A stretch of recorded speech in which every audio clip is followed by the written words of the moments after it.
हम बात करेंगे मैथ्स की। मैथ्स एग्जाम जो कि पास आने वाला है, तैयारी जोरों शोरों से चल रही है, पर फिर भी कुछ बच्चे ऐसे हैं जिन्हें मैथ्स अभी भी एक सिरदर्दी लग रही है। मैथ्स का पेपर आने को है और टेंशन बढ़ रही है, पर इस बार टेंशन नहीं लेनी, इस बार करने की कोशिश करनी है। मैथ्स एक ऐसा सब्जेक्ट है जिसको आप सिरदर्दी से नहीं कर सकते।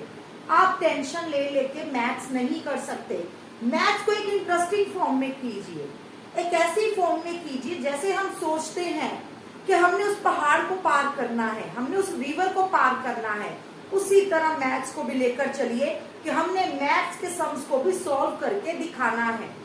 मैथ्स एक ऐसा सब्जेक्ट है जिसे हम बाकी सब्जेक्टों की तरह रट नहीं सकते, ना क्रैम कर सकते हैं। हम मैथ्स को सिर्फ सॉर्ट आउट और सॉल्व कर सकते हैं। मैथ्स की जितनी प्रैक्टिस करेंगे उतना रिजल्ट हमारे आगे अच्छा आएगा। मैथ्स का एग्जाम आने को है, मैथ्स के एग्जाम के बाद बिल्कुल फ्री हैं हम, पर मैथ्स के एग्जाम के कारण जो हम स्ट्रेस और सिरदर्दी ले रही हैं, उसी सिरदर्दी और स्ट्रेस को रिलीव करने के लिए मैं आपके लेके आई हूँ कुछ ऐसा सोल्यूशन जिसे आप फॉलो अप करेंगे तो शायद आपको 100% तो नहीं 95% रिलीफ जरूर मिलेगा। और कुछ ऐसी इंपॉर्टेंट टिप्स को फॉलो अप करके ही आप स्कोर अच्छा कर पाए। तो आइए एक नजर बढ़ते हैं। How to score good marks in maths. Maths में मार्क्स लेना मुश्किल नहीं है, ना नामुमकिन है, बहुत आसान है। करना क्या है, सूझबूझ से मैथ्स के जो होते हैं हमारे पास सॉल्यूशन, मैथ्स के फॉर्मूलाज, उन्हें हमें लेके चलना जरूरी है। मैथ्स के सम का किसी का भी अगर हमें फॉर्मूला आता होगा तो हम आसानी से उस सम को सॉल्व कर सकते हैं। और मैथ्स दूसरी चीज क्या मांगता है, प्रैक्टिस। जितनी प्रैक्टिस करोगे उतना ही जल्दी आपका हाथ चलेगा सॉल्यूशन में। Number 1, start solving sample papers. Sample paper जितने हो सकते सॉल्व कीजिए, जितने कर सकते हो। मैं ये नहीं कहती 50 कीजिए, 100 कीजिए, 70 कीजिए, पर जितने नंबर ऑफ सैंपल पेपर्स आप अपने बोर्ड के एग्जाम से पहले जितनी तैयारी कर सकते हो जरूर कीजिए सैंपल पेपर्स की, क्योंकि हर साल सैंपल पेपर्स को फॉर्म में ही, उन्हीं की फॉर्म के क्वेश्चंस में ही नेक्स्ट क्वेश्चंस वो डालते हैं। तो हमें क्या करना है कि अपने मैथ्स को कैसे सॉल्व करना है। ये टॉपिक्स उन बच्चों के लिए हैं जो बहुत क्रीम में है और जो बहुत मेहनत से करना चाहते हैं कि हमने मैथ्स को पूरा सॉल्व करना है, तो वो इन चीजों को फॉलो अप कीजिए। Start solving sample paper. Sample paper आप कौन से सॉल्व करोगे, जो एनसीईआरटी बुक में होंगे। एनसीईआरटी बुक को जरूर फॉलो कीजिए, क्योंकि एनसीईआरटी बुक में से ही आप जो सॉल्व अप करोगे वो ही हमारे को उसके सिमिलर कुछ क्वेश्चंस वो डालते हैं, उनके सिर्फ न्यूमेरिक डिजिट्स वो चेंज कर देते हैं और पेपर उसके सिमिलर ही आता है। Next, don't mug up questions. जो भी मैथ्स के क्वेश्चंस होते हैं उन्हें रटना मत। ये मत रटना कि ये दी हुई है ऊपर स्टेटमेंट तो इसका आंसर इस तरह से निकलेगा, नहीं। स्टेटमेंट चेंज होकर भी आ जाती है, फॉर्मुलेशन वही होती है कि ये निकालिए वो, बट कुछ चीजें चेंज होकर वो डालते हैं ताकि स्टूडेंट्स थोड़ा हड़बड़ाए, स्टूडेंट थोड़ा घबराए, बट हमें नहीं घबराना। इसलिए क्यों, क्योंकि हमें रटना नहीं है। Do not just read question और आंसर। जब भी हम तैयारी करने बैठते हैं हमारा मेन फंडा क्या होता है, क्वेश्चन पढ़ा पहला, अच्छा ये क्वेश्चन ऐसा आता ही होगा मुझे, चलो निकालने की कोशिश करता हूँ। निकालते निकालते क्या करते हैं, चलो जी आंसर भी निकल ही आएगा, मैं आंसर चेक ही कर लेता, इतना ही आ रहा होगा। इस तरह मत कीजिए। हमेशा मैथ्स के सम्स में यही होता है लॉजिक कि आप अगर क्वेश्चन को अच्छे से पढ़ते हो तो उसका आंसर भी पूरा लिखिए, पूरा सॉल्व कीजिए, ना कि बीच में छोड़ दीजिए। आंसर पूरा सॉल्व करेंगे आपको अपनी गलती पता लगेगी। अगर आप कोई भी क्वेश्चन को सॉल्व करने बैठे और उसे बीच में छोड़ दोगे, उसका आंसर बैक साइड पे चेक कर लोगे, तो आपको कैसे पता लगेगा कि हमारा आंसर सही निकलना था कि नहीं निकलना था, क्या जो हम कर रहे थे वो सही कर रहे थे कि नहीं कर रहे थे। यही गलती अक्सर हम करते हैं। हम मैथ्स को इंटरेस्ट में नहीं लेते, इंटरेस्टिंग तरह नहीं पढ़ते, हम बस मैथ्स को भगाते हैं कि भागो भागो भागो और हम मुक्ति पाए इस मैथ्स से। वो गलती है सबसे बड़ी आजकल के स्टूडेंट्स की।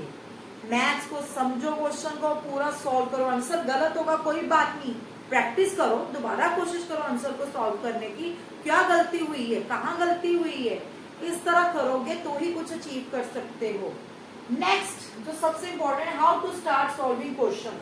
अब आप कह रहे होंगे क्वेश्चन तो तभी सॉल्व कर पाऊं अगर मुझे कुछ आता होगा, अगर मुझे समझ ही नहीं है कि क्वेश्चन कैसे सॉर्ट आउट करना है, क्वेश्चन कैसे उसको डिस्क्राइब करना है, कैसे निकालना है, उसकी फॉर्मुलेशन कैसे करनी है, तो सॉल्व करने में क्या बैठो, वही हम डिस्कस करेंगे कि स्टार्ट करेंगे क्वेश्चन सॉल्व करने की किस तरह। पहले क्वेश्चन को रीड कीजिए, फिर उसमें जो वैल्यूज गिवन दी है उसको अपनी शीट पे लिखिए कि क्या क्या वैल्यूज गिवन दी है। नेक्स्ट जो सबसे मेन है, फॉर्मूला याद कीजिए कि ये क्वेश्चन में कौन सा फॉर्मूला लग सकता है। एक और बात मैं आपको कहना चाहूंगी कि एक फॉर्मूला बुकलेट आती है, वो जरूर आप डाउनलोड कीजिएगा गूगल से या परचेज कीजिएगा। उसमें क्या होता है, चैप्टर वाइज फॉर्मूले सारे इन शॉर्ट दिए होते हैं। लास्ट टाइम पे जब हम रिवीजन करने बैठते हैं स्कूल में भी हमारे पास 10-20 मिनट होते हैं, तो उसी बुकलेट को आप ओपन कीजिए और उसमें आप वो फॉर्मूलाज को रीड अप कर सकते हो फटाफट क्विकली कि ये फॉर्मूला इस चैप्टर का ये फॉर्मूला है, ये टॉपिक का ये फॉर्मूला, ट्रिग्नोमेट्री हो गई, कोई भी अलजेब्रा हो गया, उसकी इक्वेशन का ये फॉर्मूला है। उन फॉर्मूलाज को जरूर लर्न कीजिए। उसी तरह जब आप क्वेश्चन पढ़ते हैं, आपको वैल्यूज गिवन हो गई, आपने वैल्यूज लिख दी, देन आपका नेक्स्ट स्टेप है फॉर्मूला लिखिए कि उस गिवन वैल्यूज के लिए कौन सा फॉर्मूला अप्लाई हो सकता है जिससे मैं आंसर जल्दी निकाल लूं। फॉर्मूला याद रखना बहुत जरूरी है। कोशिश कीजिए जितने चैप्टर्स के टॉपिक्स के फॉर्मूला याद कर सकते हो प्लीज कीजिए, क्योंकि फॉर्मूला के भी नंबर मिलते हैं। अगर आप फॉर्मूला भी लिख के आ जाते हो, आंसर नहीं सही निकलता, नंबर आपको जरूर एग्जामिनर देगा। एग्जामिनर के पास हमारी लिस्ट आती है कि कितने कितने चीज का क्या नंबर देना है, तो फॉर्मूला लिखने का भी आपको नंबर मिलेगा। तो ये गलती मत कीजिएगा कि फॉर्मूला मत लिखिएगा। कुछ तो कोशिश करोगे, कुछ तो लर्न करोगे। 100 नहीं कर सकते इन दिनों में, तो कम से कम 70-80 तो करोगे ना। Next, solve full question and don't miss calculation. जब भी क्वेश्चन का कोई भी आंसर, जो मैंने पहले भी बात समझाई, जब भी क्वेश्चन का आंसर लिखने बैठते हो तो उसे पूरा सॉल्व कीजिए। पूरा सॉल्व करके अपना जो आपकी कैलकुलेशन है उसे भी रफ साइड में दिखाइए कि ये कैलकुलेशन है। अपनी कैलकुलेशन पूरी दिखाइएगा। कई बार क्या होता है, आप गलती करते हो तो अपनी कैलकुलेशन से उस गलती को इम्प्रूव करते हो। So try to solve out the full question.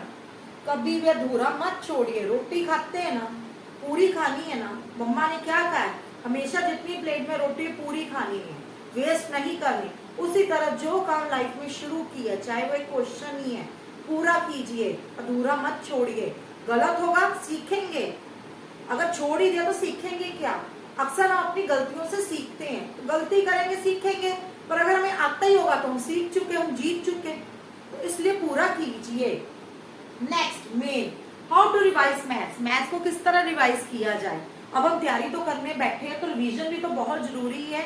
उसके लिए क्या करिए, जितना टाइम आपके पास तैयारी के लिए है उसके साथ आप एक नोट बना लीजिए। Make your own chapter wise formula sheet. अगर आप मार्केट से परचेज करने में अनएबल हो जाए, आपको लगता है मार्केट में जो परचेज करो या गूगल में जो सर्च करो मुझे वो सफिशिएंट नहीं लगती, मैं अपने हैंड रिटन में कोई शीट चाहती हूँ या चाहता हूँ जिसको मैं थॉरली एंड में लर्न अप कर पाऊँ, एक नजर कर देख पाऊँ, तो अपने ओन चैप्टर का एक फॉर्मूला शीट बनाइए कि ये चैप्टर का ये टॉपिक और ये फॉर्मूला इसका है।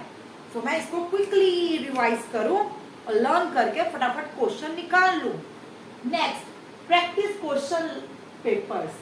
क्वेश्चंस को जितना आप क्वेश्चन पेपर्स जो हैं, जितना उनमें से क्वेश्चंस को करेंगे उतनी ही आपकी प्रैक्टिस होगी। और एक बात याद रखना, एग्जाम्स में कभी भी सीधे सीधे क्वेश्चन या थ्योरम्स नहीं आएंगे।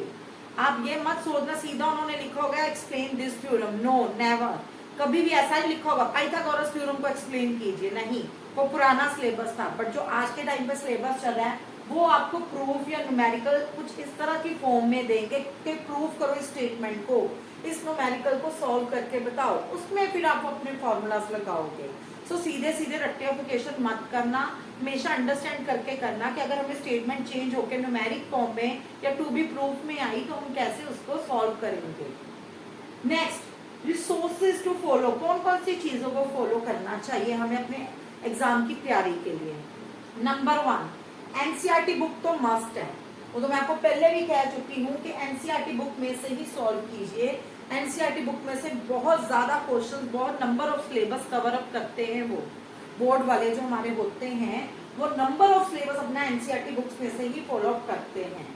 उसमें क्या है, जो एग्जाम्पल्स दी होती हैं, एग्जाम्पल्स और एक्सरसाइजेज, वो स्पेशली आप फॉलो कीजिए, उनको निकालना शुरू कीजिए। जितनी प्रैक्टिस करोगे, जितनी गलतियां होंगी, उतना ही सीखोगे और एग्जाम में नंबर लोगे। नेक्स्ट, आर डी शर्मा की आती है एक book, R D Sharma best book है, जो अभी तक मैंने सर्च आउट की है, ये बेस्ट बुक है। आर डी शर्मा की बुक को पूरा नहीं सॉल्व कर सकते आप, क्योंकि इतना टाइम नहीं है, ना इतना हमारे पास यूटिलिटी है। तो उसको क्या करेंगे, उसके जो पिछले प्रीवियस ईयर्स के क्वेश्चंस हैं उनको जरूर सॉल्व करना, उनको जरूर नजर मारना। उनको सॉल्व करोगे तो बहुत सी चीजें ऐसी जो आपको नहीं पता लगेंगी। बहुत अच्छे इसमें क्वेश्चंस आपको दिए होते हैं स्टूडेंट्स के लिए, ताकि वो जनरेट कर पाए और अर्न कर पाए इन क्वेश्चंस को कि किस किस फॉर्म में आ सकते हैं। तो जरूर इस बुक को भी फॉलो कीजिएगा। पूरी नहीं हो पाती, टेंशन की कोई बात नहीं है, जितना कर सकते हो जरूर करिएगा। फाइनल टिप, जितना टाइम सॉल्विंग में दे सकते हो जरूर दो, क्योंकि मैथ्स एक ऐसी चीज है जो साइंस या सोशल की तरह नहीं है कि अंडरस्टैंड किया, साइंस का फॉर्मूला ये लगेगा, या साइंस में बायो ये है, सोशल में क्या युद्ध कहाँ हुआ था, किस जगह हुआ था, कितने ईयर में हुआ था, ऐसी चीजें नहीं है मैथ्स में। मैथ मानता है सॉल्विंग। जिस तरह हम खाना बनाना कैसे सीखते हैं, बनाकर ही सीखते हैं, उसी तरह मैथ्स भी करके ही सीखेंगे, करके, हाथों से कैलकुलेट करके। तो प्लीज जितना हो सके मैथ्स को सॉल्व कीजिए, ना कि रीड अप कीजिए। ये लो हो गया, अच्छा ये भी हो गया, सबको ऐसे क्या हो गया, गलत, टोटली गलत। जितना सॉल्व कर सकते हो करो, सॉल्व करके गलतियां करो, सीखो, आगे बढ़ो। नेक्स्ट, एक और आपको मैं कहूंगी कि एजुकार्ड सैंपल पेपर्स को जरूर फॉलो कीजिए। जैसे आप सोच रहे होंगे कि फॉलो तो बहुत कुछ करने का, एनसीईआरटी, आरडी, एजुकार्ड, क्या कुछ करें, पर जितना आप कर सकते हो 100% किसी चीज को नहीं अभी आप दे सकते, पर जितना स्लोली एंड स्टडी आप मेन उनके सैंपल पेपर्स को कर सकते हो जरूर कीजिए। सीबीएसई की अपनी पर्सनल वेबसाइट पे भी उन्होंने एडुकार्ड सैंपल पेपर्स रखे हुए हैं। उन सैंपल पेपर में क्या है, 10 सैंपल पेपर दिए होते हैं जो बहुत ही अच्छे, उनमें क्वेश्चंस की फॉर्म्स दी हुई, और प्लस सीबीएसई ने एक ऑफिशियल पेपर भी अपना दिया होता है कि ये फॉर्मेट में भी आ सकता है। जरूरी नहीं कि सैंपल पेपर्स का ये मतलब होता है, जो बहुत स्टूडेंट्स के दिमाग में आता है कि सैंपल पेपर दिया तो हमने सैंपल पेपर कर लिया, यही पेपर है। नहीं, सैंपल पेपर एक फॉर्मेशन होती है कि इस तरह से आ सकता है। 100% नहीं, 90-80% कुछ तो आएगा। इसीलिए हमेशा फोकस आपको किस पे दिया जाता है, सैंपल पेपर्स पे, कि सैंपल पेपर सॉल्व कीजिए, सैंपल पेपर सॉल्व कीजिए। इसी तरह इन चीजों को जरूर आप ध्यान से देख लीजिएगा, इन चीजों को जरूर फॉलो कीजिएगा, तभी आपको मैथ्स का पेपर आप अपना देना बहुत आसान लगेगा। तो मेरी यही रिक्वेस्ट है कि इन चीजों को पढ़िए और sample paper by hand written जितना सॉल्व कर सकते हो जरूर कीजिए और नंबर जरूर अच्छे लोगे।